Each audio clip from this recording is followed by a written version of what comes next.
the U.S. decision to lift sanctions, calling it a positive step towards recovery.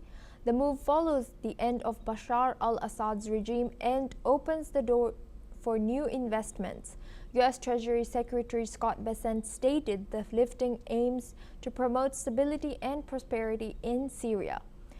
The decision announced by President Trump comes after pressure from Turkey and Saudi Arabia. Sanctions relief is conditional on Syria ensuring the safety of minorities and preventing terrorist havens. The U.S. State Department has also issued a waiver to allow foreign partners to support Syria's reconstruction, including essential services like electricity, water, and sanitation. With sanctions lifted, the U.S. aims to foster a new relationship and promote lasting peace. Now we have Joshua Barnes joining us as correspondent from NewsX World Live. Thank you for staying with us. Joshua, can you tell me more about the developments taking place?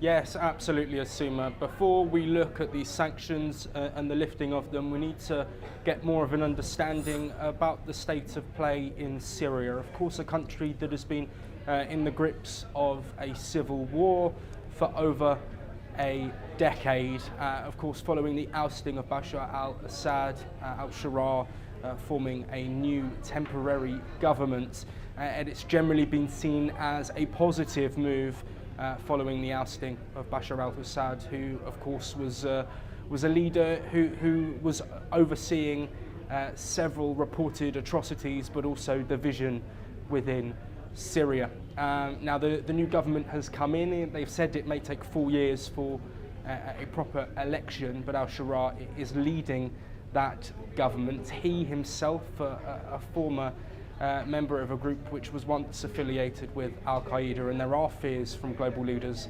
about extremism in Syria. And you mentioned there, of course, the minority attacks, which have been sporadic but still there in recent months following Bashar al-Assad's ousting. We look at the Druze community as one group who have been involved in conflict.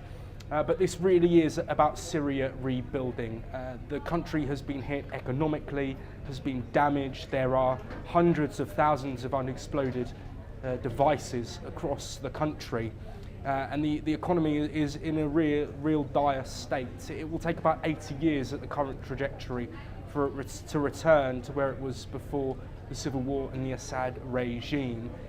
The economic situation is dire, and of course a country that is looking to rebuild with a new leadership and move in a positive direction needs all the support it can get. And we have seen sanctions be lifted by other countries. The EU have done so. France have been in direct communications with Syria, and it seems that the UN are moving forward. Of course, there was that surprise meeting between al-Shura and Donald Trump in recent days, and this has clearly led to a forward movement from the US, which will see the start of sanctions being lifted. The ramifications will be huge if they are fully lifted, and the implementation will allow Syria to hopefully build moving forward. But there does remain those key concerns about the treatment of minorities, and also the potential rise of terrorist organisations and extremist organisations in a country that has been ravaged by war for so long.